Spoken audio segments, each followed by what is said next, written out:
നമസ്കാരം. ഞാൻ doctor Susan Joseph, consultant gynaecologist. ഗർഭാശയം ഒരു സർജറിയിലൂടെ നീക്കം ചെയ്യുന്ന ഹിസ്റ്ററക്ടമി എന്ന പ്രോസസ്സിനെ കുറിച്ചാണ് ഇന്ന് നമ്മൾ ഡിസ്കസ് ചെയ്യുന്നത്. ഇന്ന് ഹിസ്റ്ററക്ടമി വളരെ കോമൺ ആണ്. ഒരു സ്ത്രീകളെ സംബന്ധിച്ചിടത്തോളം സിസേറിയന് ശേഷം ഏറ്റവും കൂടുതൽ ഒരു സ്ത്രീയിൽ ചെയ്യുന്ന ശസ്ത്രക്രിയ ഹിസ്റ്ററക്ടമി തന്നെയാണ്.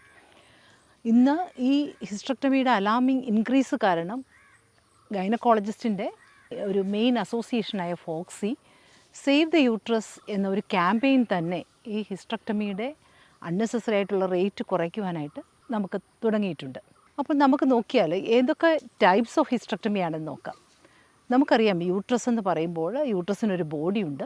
യൂട്രസിൻ്റെ താഴെയുള്ള ഈ നെക്ക് സർവിക്സ് എന്ന് പറയും. അപ്പോൾ യൂഷ്വൽ ഹിസ്റ്ററക്ടമിയിൽ നമ്മുടെ ടോട്ടൽ ഹിസ്റ്ററക്ടമി എന്ന് പറയുമ്പോൾ യൂട്രസും ആ സർവിക്സും റിമൂവ് ചെയ്യുന്നതിനാണ് ടോട്ടൽ ഹിസ്റ്ററക്ടമി. സബ് ടോട്ടൽ എന്ന് പറയുമ്പോൾ യൂട്രസ് റിമൂവ് ചെയ്യുന്നു, ആ ബോഡി മാത്രം, സർവിക്സ് നമ്മൾ റീറ്റെയിൻ ചെയ്യുന്നു. പ്രധാനമായിട്ടും ഇങ്ങനെ ചെയ്യുന്നത് എമർജൻസി ആയിട്ട്, ഉദാഹരണത്തിന് ഗർഭിണികളായിട്ടുള്ള സ്ത്രീകളിൽ അവർക്ക് ഡെലിവറി കഴിഞ്ഞ് വളരെ ബ്ലീഡിങ് കൂടുതലായിട്ടുണ്ടാകുമ്പോൾ യൂട്രസ് റിമൂവ് ചെയ്യേണ്ട ഒരു സാഹചര്യം വന്നാൽ എത്രയും പെട്ടെന്ന് ആ പ്രൊസീജിയർ ചെയ്ത് തീർക്കേണ്ടപ്പോൾ ചിലപ്പോൾ നമ്മൾ യൂട്രസ് ഇങ്ങനെ സബ് ടോട്ടൽ ഹിസ്റ്ററക്ടമി ചെയ്യും. അതുപോലെ തന്നെ ചിലപ്പോൾ ഈ യൂട്രസിൻ്റെ ആ നെക്കിലേക്ക് നമുക്ക് റീച്ച് ചെയ്യാൻ പറ്റാത്ത പോലെ ഒട്ടിപ്പിടുത്തങ്ങൾ, ബ്ലാഡറിൻ്റെ അല്ലെങ്കിൽ പുറകിൽ കുടലിൻ്റെ ഒക്കെ ഒട്ടിപ്പിടുത്തമൊക്കെ കൂടുതലുള്ളപ്പോൾ ചിലപ്പോൾ സബ് ടോട്ടൽ ചെയ്യേണ്ടി വരും. അടുത്തത് റാഡിക്കൽ ഹിസ്റ്ററക്ടമി. ഈ റാഡിക്കൽ ഹിസ്റ്ററക്ടമി എന്ന് പറയുമ്പോൾ യൂട്രസും ട്യൂബും ഓവറിയും അതിനോട് ചേർന്നുള്ള അഡ്ജസൻ്റ് ഓർഗൻസ്, അതായത് അഡ്ജസൻ്റ് ആയിട്ടുള്ള പാരാമെട്രിയം എന്നുള്ള ആ ടിഷ്യൂ, ഈ വജൈനയുടെ കുറച്ച് കൂടുതൽ ഭാഗം, ഇവയെല്ലാം റിമൂവ് ചെയ്യേണ്ടി വരുന്ന പ്രക്രിയയാണ് ഈ റാഡിക്കൽ ഹിസ്റ്ററക്ടമി. യൂഷ്വലി ക്യാൻസർ പേഷ്യൻസിനാണ് നമ്മൾ ഇങ്ങനത്തെ റാഡിക്കൽ ഹിസ്റ്ററക്ടമി ചെയ്യാറുള്ളത്. പിന്നെ ഏതൊക്കെ റൂട്ടാണ് ഈ ഹിസ്റ്ററക്ടമിക്ക് ചെയ്യുക എന്ന് ചോദിച്ചാൽ ഏറ്റവും ബെസ്റ്റ് റൂട്ട് വജൈനൽ ഹിസ്റ്ററക്ടമിയാണ്. അതായത് യോനിയിലൂടെ യൂട്രസ് എടുത്തു മാറ്റുന്ന പ്രക്രിയ.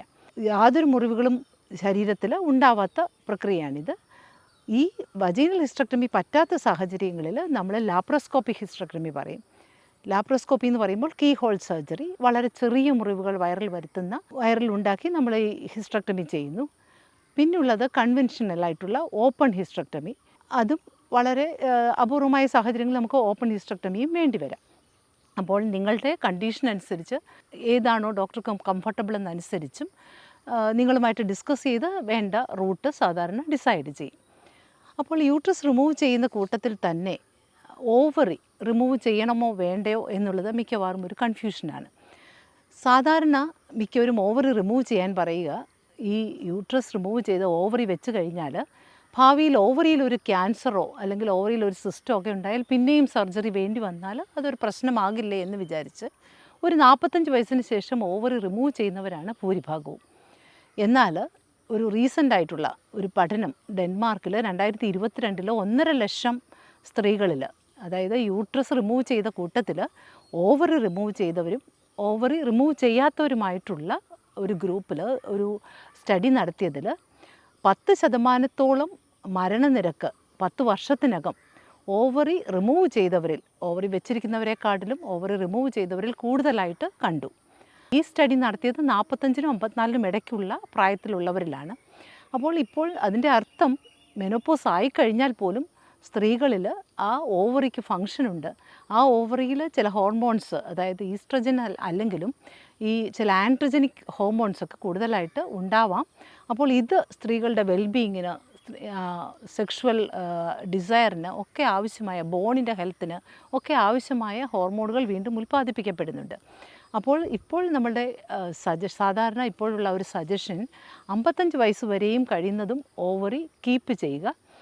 അതിനുശേഷം മാത്രമാണ് ഇപ്പോൾ ഓവറി റിമൂവ് ചെയ്യാനായിട്ട് ഇപ്പോഴത്തെ അഡ്വൈസ് ചെയ്യാറുള്ളത്. പിന്നെ പക്ഷേ ഫാമിലിയിൽ, ഉദാഹരണത്തിന് ഫാമിലിയിൽ ക്യാൻസർ, യൂട്രസിൻ്റെ, ഓവറിയുടെ, കുടലിൻ്റെ, ബ്രസ്റ്റിൻ്റെ ഒക്കെ ക്യാൻസറിൻ്റെ ഹിസ്റ്ററി ഉള്ളവരിൽ നമ്മൾ ഓവറിയും യൂട്രസ് റിമൂവ് ചെയ്യുന്ന കൂട്ടത്തിൽ തന്നെ റിമൂവ് ചെയ്യും. അതുപോലെ തന്നെ ട്യൂബ്സ്, യൂട്രസിൻ്റെ റിമൂവ് ചെയ്യുന്ന കൂട്ടത്തിൽ സാധാരണ നമ്മൾ ഓവറി റീറ്റെയിൻ ചെയ്താലും ട്യൂബ് റിമൂവ് ചെയ്ത് കളയും. 2 ട്യൂബ്സാണുള്ളത്. ഈ 2 ട്യൂബുകളും നമ്മൾ റിമൂവ് ചെയ്യും. കാരണം ഈ ട്യൂബിൽ ഒരു ടോക്സിക് സബ്സ്റ്റൻസസ് ഉണ്ടാകാം. ഈ ഓവറിയും ട്യൂബും വളരെ ക്ലോസ് ആയിട്ടുള്ള ഓർഗൻസാണ്. അപ്പോൾ ഈ ട്യൂബിൽ നിന്ന് ഓവറിയിലേക്ക് ഈ ടോക്സിക് സബ്സ്റ്റൻസൊക്കെ റിലീസ്ഡ് ആയാൽ ഈ ഓവറിയിൽ ഒരു പ്രത്യേക ടൈപ്പ് ഓഫ് ക്യാൻസർ ഉണ്ടാകാനുള്ള സാധ്യത കൂടുതലാണ്.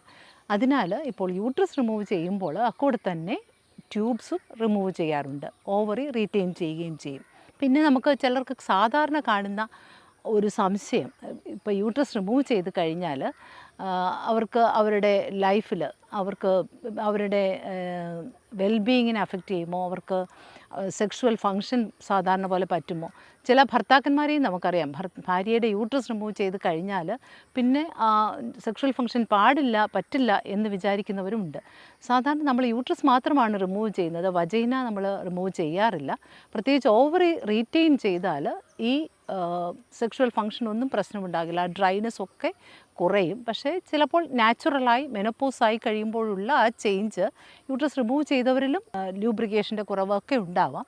അതിനുവേണ്ടി സഹായിക്കുന്ന ഈസ്ട്രജൻ ഹോർമോണ് ഒക്കെ ഡോക്ടറെ സമീപിച്ചാൽ നമ്മൾ അവർക്ക് പറഞ്ഞു കൊടുക്കാറുണ്ട്. അപ്പോൾ അങ്ങനത്തെ യാതൊരു വിധത്തിലുള്ള ബുദ്ധിമുട്ടും സ്ത്രീകൾക്ക് ഉണ്ടാവാറില്ല. പിന്നെ ചിലർക്ക് പേടി, യൂട്രസ് റിമൂവ് ചെയ്ത് കഴിഞ്ഞാൽ വണ്ണം വെക്കുമോ, വണ്ണം കൂടുമോ എന്നുള്ള ഭയമാണ്. സാധാരണ ഈ മെനോപോസൽ ഏജ് ആകുമ്പോൾ ശ്രദ്ധിച്ചില്ലെങ്കിൽ ഏത് സ്ത്രീക്കും വണ്ണം കൂടുക തന്നെ ചെയ്യും.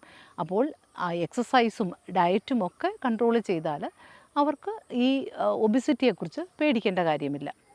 അപ്പോൾ പിന്നെ ഓവറി റിമൂവ് ചെയ്ത് കഴിഞ്ഞാൽ ഈ സർജിക്കൽ മെനോപോസ്, ഓവറി ഇപ്പം 45 വയസ്സിലാണ് നമ്മൾ ഓവറി യൂട്രസ് എടുക്കുമ്പോൾ കൂടെ ഓവറി റിമൂവ് ചെയ്താൽ തീർച്ചയായിട്ടും പെട്ടെന്ന് തന്നെ ഈ ഓവറിയുടെ ഫങ്ഷൻ ഇല്ലാതെയാകുമ്പോൾ ഈ ആർത്തവം നിൽക്കുന്ന ആ ബുദ്ധിമുട്ടുകളെല്ലാം ഈ സ്ത്രീകൾക്കും ഉണ്ടാവാം. നമ്മൾ സാധാരണ യൂട്രസ് റിമൂവ് ചെയ്യുമ്പോൾ അതിന് മുമ്പ് എപ്പോഴും അതിനുള്ള മറ്റുള്ള ഓൾട്ടർനേറ്റീവ്സിനെ കുറിച്ചും അറിയേണ്ടതാണ്. അതായത് സാധാരണ നമ്മൾ പറയുന്ന ഇൻഡിക്കേഷൻസ് യൂട്രസ് റിമൂവ് ചെയ്യുമ്പോൾ ബ്ലീഡിങ് സാധാരണ നമ്മൾ മെഡിസിൻ കൊണ്ടോ അല്ലെ ഹോർമോൺ ലൂപ്പ് കൊണ്ടോ ഒന്നും മാറാത്ത ബ്ലീഡിങ് കൺട്രോൾ ചെയ്യാൻ പറ്റാത്ത അവസ്ഥയിൽ യൂട്രസ് റിമൂവ് ചെയ്യേണ്ടി വരാം. ചിലപ്പോൾ വലിയ ഫൈബ്രോയിഡ് കാരണം യൂട്രസ് റിമൂവ് ചെയ്യണം. ചിലപ്പോൾ പ്രൊലാപ്സ്, യൂട്രസ് താഴേക്ക് ഇറങ്ങി വരുന്ന അവസ്ഥ, ഇതിനൊക്കെ തീർച്ചയായിട്ടും യൂട്രസ് റിമൂവൽ ചിലപ്പോൾ വേണ്ടി വരാം. പക്ഷേ എപ്പോഴും യൂട്രസ് റിമൂവ് ചെയ്യുന്നതിന് മുമ്പ് യൂട്രസ് റിമൂവ് ചെയ്യാതെ ഉള്ള ഓൾട്ടർനേറ്റീവ്സ് ഉണ്ടോ എന്നും തീർച്ചയായിട്ടും അറിഞ്ഞിരിക്കണം. ഉദാഹരണത്തിന് ബ്ലീഡിങ്ങിന് നമുക്ക് മെഡിസിൻസ് ഉണ്ട്, അല്ലെങ്കിൽ ഹോർമോൺ ലൂപ്പ് വളരെ ഇഫക്റ്റീവായിട്ടുള്ള LNG-IUS എന്നുള്ള ഹോർമോൺ ലൂപ്പ് വളരെ ഇഫക്റ്റീവായിട്ടുള്ള ഒരു സംവിധാനമാണ്. ഫൈബ്രോയിഡ് ആണെങ്കിൽ യങ്ങർ ഏജ് ഗ്രൂപ്പുകാർ നമ്മൾ തീർച്ചയായിട്ടും മെഡിസിൻ ഉണ്ട്, അല്ലെങ്കിൽ ചിലപ്പോൾ ഫൈബ്രോയിഡ് മാത്രമായിട്ട് എടുത്ത് കളയാവുന്ന കണ്ടീഷൻ ആണെങ്കിൽ അങ്ങനെയും ചെയ്യാം. പ്രത്യേകിച്ച് പ്രഗ്നൻസി വേണ്ടവർ, യൂട്രസ് റീറ്റെയിൻ ചെയ്യണമെന്ന് ഉദ്ദേശിക്കുന്നവർക്ക് അങ്ങനെയുള്ള സാഹചര്യവുമുണ്ട്. പെസറിയാണ് ഈ പ്രൊലാപ്സ് പേഷ്യൻസിന്, പ്രത്യേകിച്ച് അവർക്ക് യൂട്രസ് റീറ്റെയിൻ ചെയ്യണമെങ്കിൽ പെസറി ഇടുക എന്നുള്ള ഒരു ഓപ്ഷനുമുണ്ട്. അപ്പോൾ ഹിസ്റ്റക്ടമിയെക്കുറിച്ച് അതിൻ്റെ ഡിഫറെൻറ്റ് മെത്തേഡ്സും ഹിസ്റ്റക്ടമി ചെയ്യുമ്പോൾ ഓവറീസ് കീപ്പ് ചെയ്യുന്നതിൻ്റെ അഡ്വാൻറ്റേജും ഒക്കെ നമ്മൾ കണ്ടു കഴിഞ്ഞു. നമുക്ക് അടുത്ത ഫ്രൈഡേ പുതിയൊരു ടോപ്പിക്കുമായി കാണാം. നിങ്ങളുടെ സംശയങ്ങൾ കമൻറ്റ് ബോക്സിൽ ഇടുക, റിപ്ലൈ ചെയ്തതായിരിക്കും.